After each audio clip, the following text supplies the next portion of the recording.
بسم اللہ الرحمن الرحیم۔ اگر آپ ہمارے چینل پر نئے ہیں تو اسلامک اور دیگر چیزیں سننے کے لیے ہمارے چینل کو سبسکرائب کر لیں۔ حضرت عمر رضی اللہ عنہ کا بڑھیا کی نصیحت سے رونا۔ حضرت عمر رضی اللہ عنہ ایک مرتبہ چند صحابہ کی جماعت کے ساتھ بڑے ضروری کام سے تشریف لے جا رہے تھے۔ راستے میں ایک بڑھیا ملی جن کی کمر مبارک بھی جھک گئی تھی اور لاٹھی کے سہارے سے آہستہ آہستہ چل رہی تھی۔ حضرت عمر رضی اللہ عنہ نے انہوں سے فرمایا، کف یا عمر، عمر ٹھہر جا، کہاں لپکا جا رہا ہے؟ حضرت عمر رضی اللہ عنہ ٹھہر گئے اور بڑھیا لاٹھی کے سہارے سیدھی کھڑی ہو گئی اور فرمایا، اے عمر، میرے سامنے تیرے اوپر 3 دور گزر چکے ہیں۔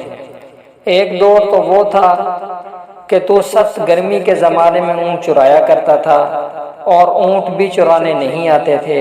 صبح سے شام تک حضرت عمر رضی اللہ عنہ اونٹ چرا کر آتے تو خطاب کی مار پڑتی تھی کہ اونٹوں کو اچھی طرح چرا کر کیوں نہیں لایا۔ ان کی بہن عمر کو یہ کہتی تھی کہ عمر، تجھ سے تو پھلی نہیں پھوٹتی۔ تو اس بڑھیا نے کہا کہ تو اونٹ چرایا کرتا تھا اور تیرے سر پر ٹاٹ یا کمبل کا ٹکڑا ہوتا تھا اور ہاتھ میں پتے جھاڑنے کا آنکڑا ہوتا تھا۔ دوسرا دور وہ آیا کہ لوگوں نے تجھے عمیر کہنا شروع کیا، اس لیے کہ ابو جہل کا نام بھی عمر تھا۔ اس کی طرف سے پابندی تھی کہ میرے نام پر نام نہ رکھا جائے۔ گھر والوں نے حضرت عمر رضی اللہ عنہ کے نام میں تصغیر کر کے عمیر کہنا شروع کر دیا۔ سن 2 ہجری میں غزوہ بدر ہوا اور اس میں ابو جہل مارا گیا۔ اس وقت ان کو عمیر ہی کہا جاتا تھا۔ بوڑھیا نے کہا کہ اب تیسرا دور یہ ہے کہ تجھے نہ کوئی عمیر کہتا ہے نہ عمر، بلکہ امیر المؤمنین کہہ کر پکارتے ہیں۔ اس تمہید کے بعد بوڑھیا نے کہا، اتق اللہ تعالی فی الرعیہ، رعیہ کے بارے میں اللہ سے ڈرتے رہنا۔ امیر المؤمنین بننا آسان ہے مگر حق والے کا حق ادا کرنا مشکل ہے۔ کل حقوق کے بارے میں باز پرش ہوگی، لہذا ہر حق والے کا حق ادا کرو۔ عمر رضی اللہ عنہ زوزاروں قطار رو رہے ہیں، یہاں تک کہ داڑھی مبارک سے ٹپ ٹپ آنسو گر رہے ہیں۔ صحابہ جو ساتھ تھے انہوں نے بڑھیا کی طرف اشارہ کیا کہ بس تشریف لے جاؤ۔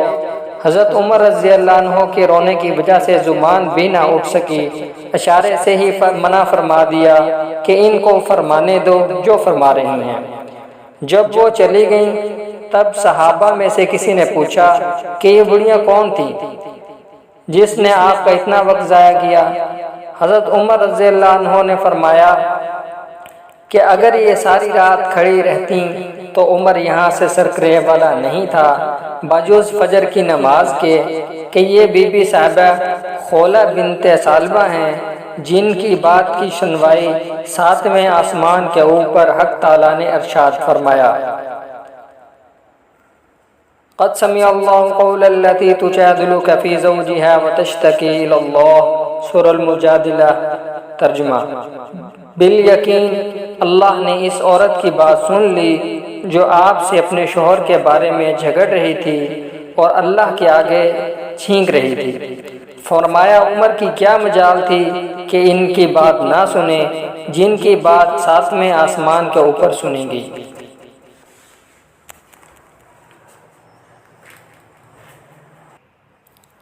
اگر آپ کو ہماری یہ ویڈیو پسند آئی ہے تو اس کو لائک اور شیئر کر کے صدقہ جاریہ